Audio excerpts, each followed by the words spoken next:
जी गुरु जी, चरण स्पर्श। भगवान शुक्र रखे भैया। क्या शुभ नाम है, कौन बोल रहे, कहाँ से बोल रहे? पंडित गुरु जी, आशीष आर्या नाम है, लखनऊ से बोल रहे हैं। क्या बात है आशीष जी, हमारे इस कार्यक्रम को कब से देख रहे हैं? अरे गुरु जी, आज देव दर्शन का योग था आज मेरी, इसलिए आज आपसे बात हो गई। तो करीब 7-8 महीने से ट्राई कर रहे हैं, और उससे 3-4 महीने पहले से देख रहे हैं, क्योंकि 2-3 महीने देख के पहले परखा है कि एक व्यक्ति गलत हो सकता है, सब थोड़ी, या एक आप सच के सौदागर जी गुरु जी। जी। तो और इतने महीने साल, लगभग धीरे धीरे साल हो रहा है, सब कुछ देख के अब ये समझ लीजिए जीवन की आखिरी उम्मीद आप। हमारा प्रयास भी ये रहेगा कि अब इसके बाद आपको कहीं जाने नहीं दिया जाएगा, आप परेशान मत होइए। अरे गुरुजी, 40-42 साल बीत गए तब आप मिले हैं, अब कहीं जाना भी नहीं। बहुत बहुत धन्यवाद आपका, बहुत बहुत धन्यवाद। ये आधा ज्यादा से ज्यादा जीवन चला गया ऐसे व्यर्थ में। अब बाकी विश्लेषण सारी चीजें अलग हैं, बस एक रिक्वेस्ट करनी थी कि लखनऊ में गुरुजी कभी भी आपके चरण आए तो अपना भक्त ये समझिए कि एक लखनऊ में है। आप यूट्यूब देखते रहिए, लखनऊ में भी कार्यक्रम की योजना चल रही है। जी जी। लखनऊ, गुड़गांव, मेरठ, यहाँ पर और दिल्ली, यहाँ पर चर्चा है, नोएडा, यहाँ पर बात चल रही है। भिवानी में तो कार्यक्रम फिक्स हो ही गया है। जी जी गुरुजी, जैसी भगवती की इच्छा। जी जी जी। तो किसके बारे में जानना चाहती है? गुरुजी, अपने बारे में ही जानना चाह रहे थे। तारीख समय याद है? जी जी, सब 19 मार्च 1984। तो समय समय है 3:55 शाम के लगभग। कहाँ का जन्म है? लखनऊ का ही है गुरुजी।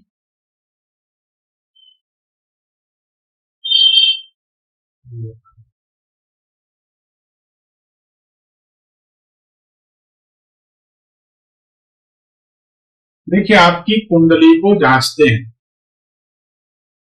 आपके कोई छोटे भाई बहन हैं क्या?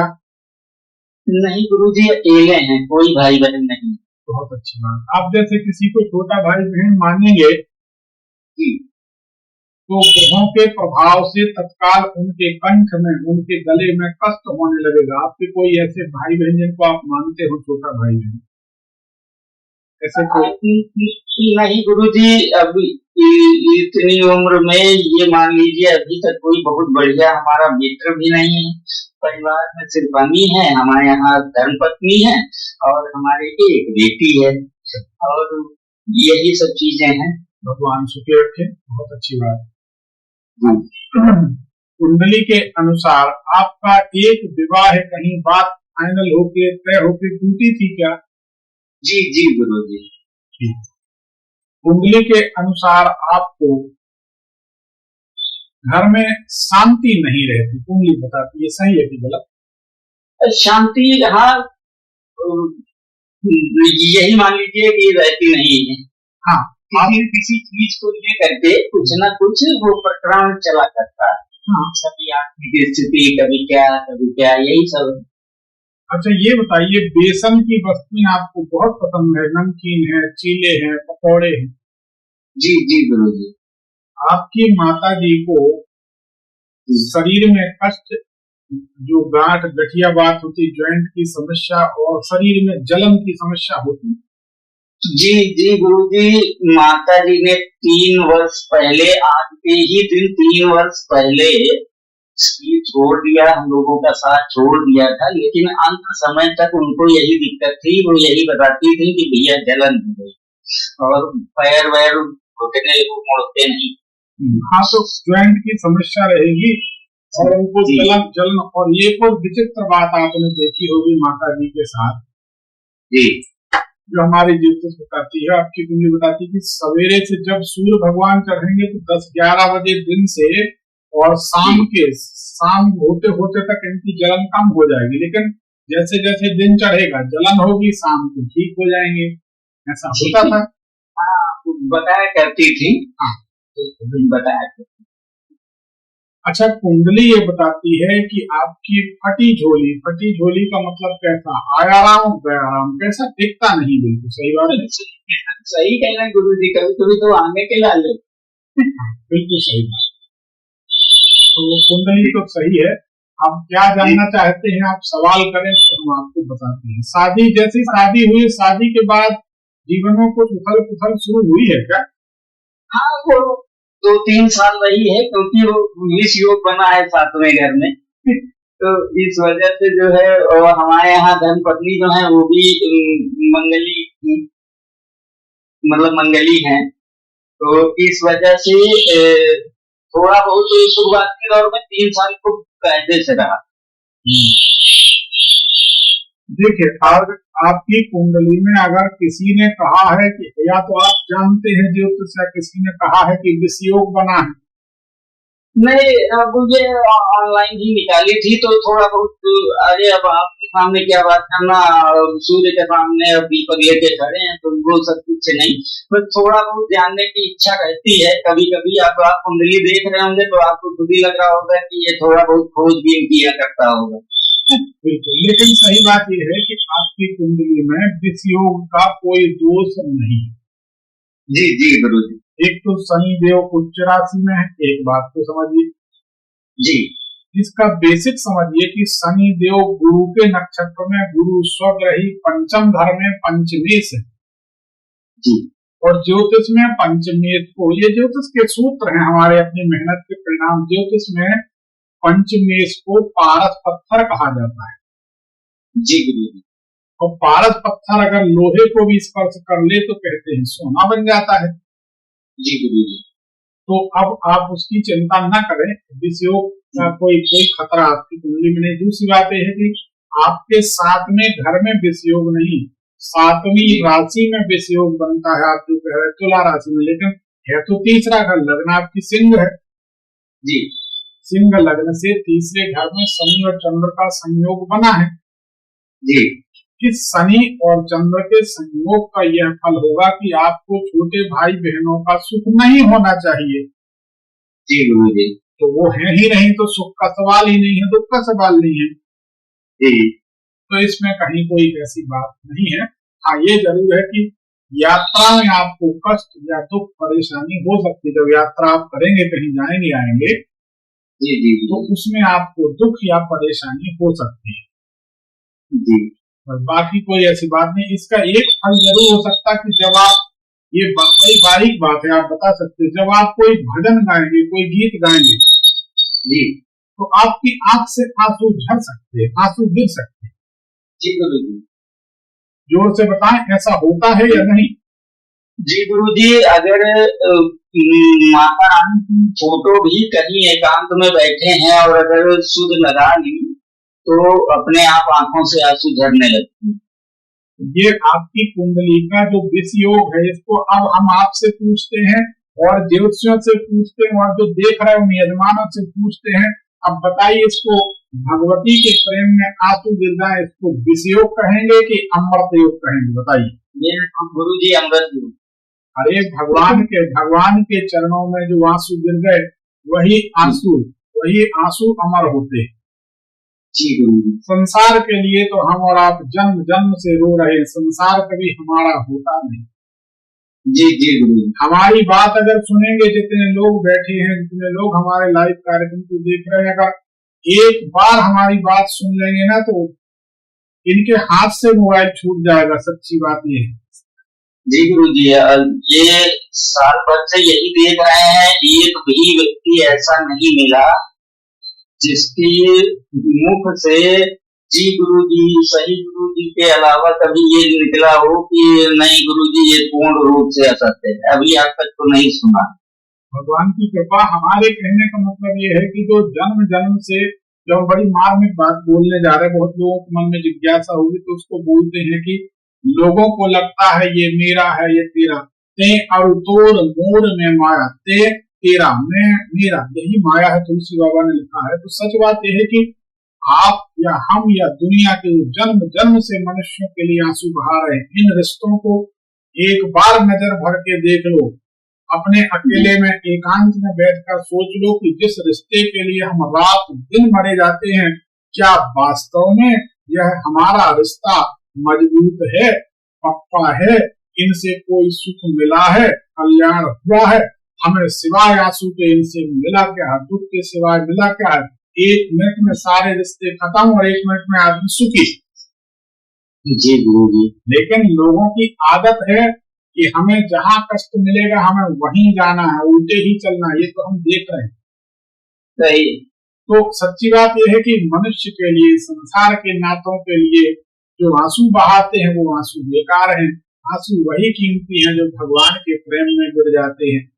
तो अब क्योंकि हमारी भी साधना इसी लेवल की नर्मदा जी किनारे होती, हम होते, हमारे भगवान होते हैं, लोगों को कुछ दिखता नहीं, हमारी आंख से आंसू गिर जाते हैं। लोग कहते हैं पत्थर की मूर्ति के सामने गुरु जी रो पड़ते हैं। हमने कहा तुमको क्या बताएं कि हमको क्या दिखता है, तुम्हें पत्थर दिखाई देता, अपनी नजर है, अपना अपना चश्मा।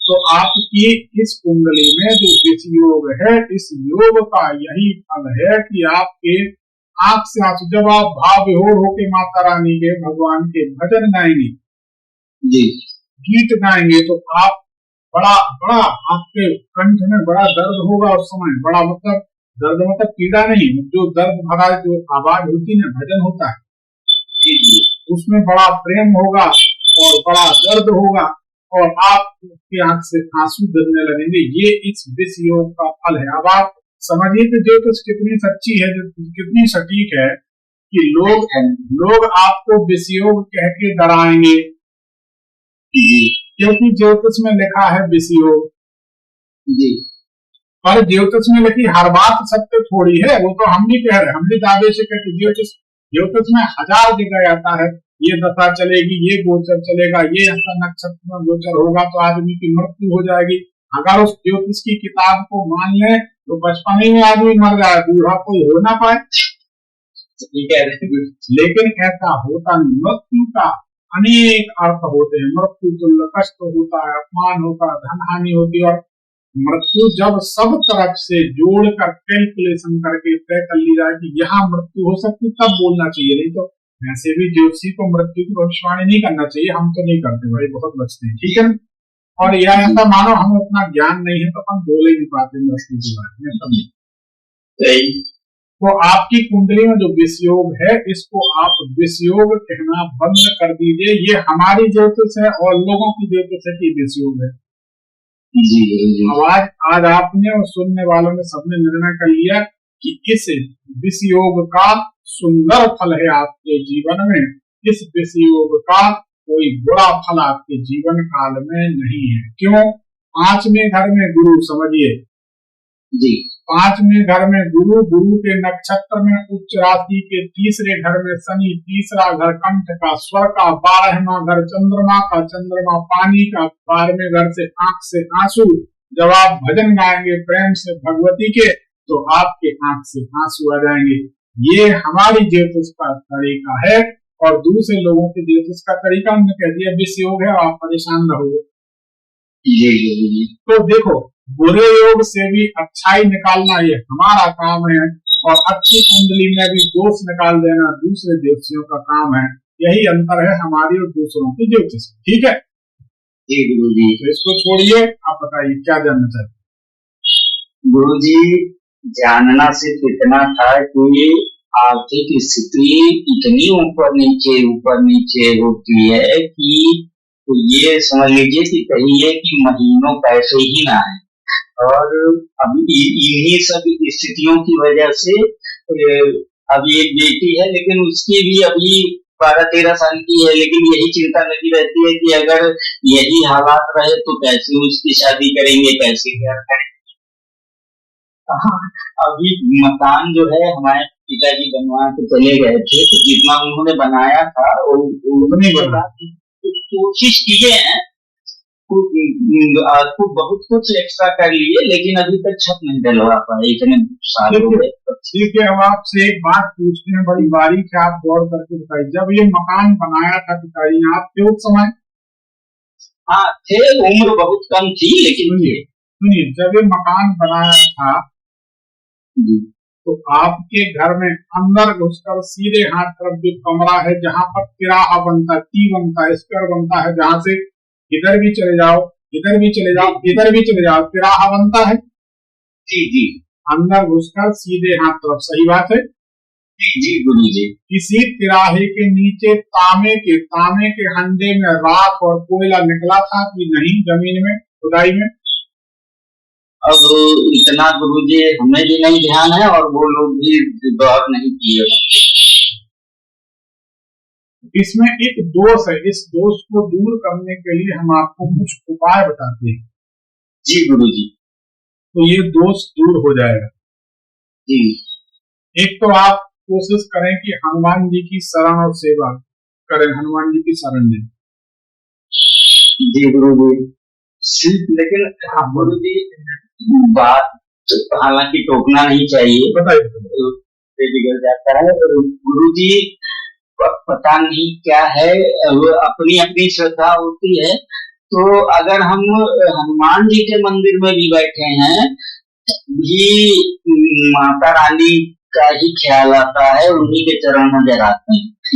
तो मतलब कहीं भी चले जाएं, वो भी सीधे मंदिर में चले जाएं, दुर्गा माता की ही, मतलब हम वही समझ के पूजा करते हैं कि बस किसी भी मंदिर में खड़े हैं लेकिन हम माता रानी की पूजा करें। हमारी छात्रों में भी यही निकलता है, निकलता। तो ये है।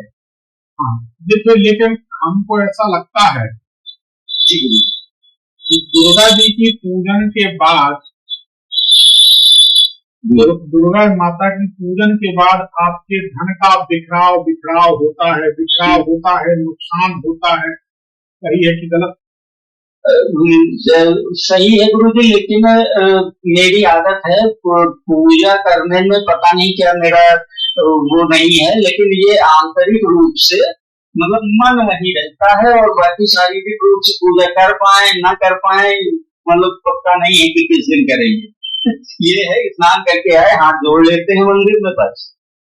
तो फिर आप एक काम करिए। जी गुरु। सिद्ध कुंज का स्तोत्र के पाठ रात में सुना करें। जी जी। 11 बजे के बाद दुर्गा जी का ही है। जी। इससे आपको राहत मिलेगी। जी। और बुधवार के दिन काली गाय को कुछ चारा या भाजी कुछ खिला दिया करें। जी। हरी चीज, तो इससे आपको राहत मिलेगी। जी। दूसरी बात हम आपको बताते हैं कि जब अपन अंदर के जो कपड़े पहनते हैं पेट से निचले हिस्से में, वह लाल रंग के होने चाहिए, आपके कत्थे रंग के। जी। तो 8 दिन नहीं लगेंगे आपको, मोट आने लगेंगे। जी।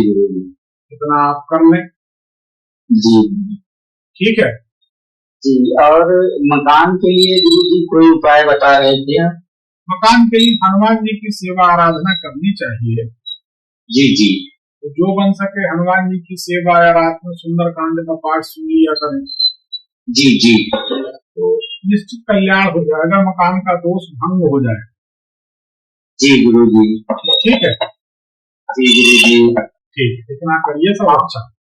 और गुरु जी जीवन में आप लोग, आपके आशीर्वाद से कोई कष्ट नहीं है, और सिर्फ एक विनती है गुरु जी की लखनऊ में जब भी कोई प्रोग्राम हो तो एक बार आपके ऑफिस कार्यालय के स्तर से सूचना दे दी जाए, ताकि हम अपनी जो भी हम कर सकते हैं हम वहाँ अपनी सेवा दे सकें और आपके चरणों में थोड़ा सा समय हमें भी मिल जाए। इसका एक तरीका ये है कि आप YouTube से तो जुड़े ही हैं। जी जी गुरु जी। तो आपको लखनऊ में जब भी होगा तो YouTube में जानकारी मिल ही जाएगी, तो आप सुधारिए। जी गुरु जी। तो हम यही चाह रहे थे कि जो आयोजक वगैरह हों उन लोगों से मिल करके मतलब वो हम उपलब्ध रहें कि हमसे जो भी जैसे भी हो सके तो हम वहाँ उपस्थित रहें आपकी। बिल्कुल, आप YouTube लाइव देखते रहें, जरूर आपको जानकारी मिलेगी। तो लखनऊ में जब भी होगा तो आप जरूर सेवा दीजिए। ठीक है। जी जी गुरु जी। और आशीर्वाद बनाए रखिए गुरु जी। भगवान सुखी रखिए। जी धन्यवाद गुरु।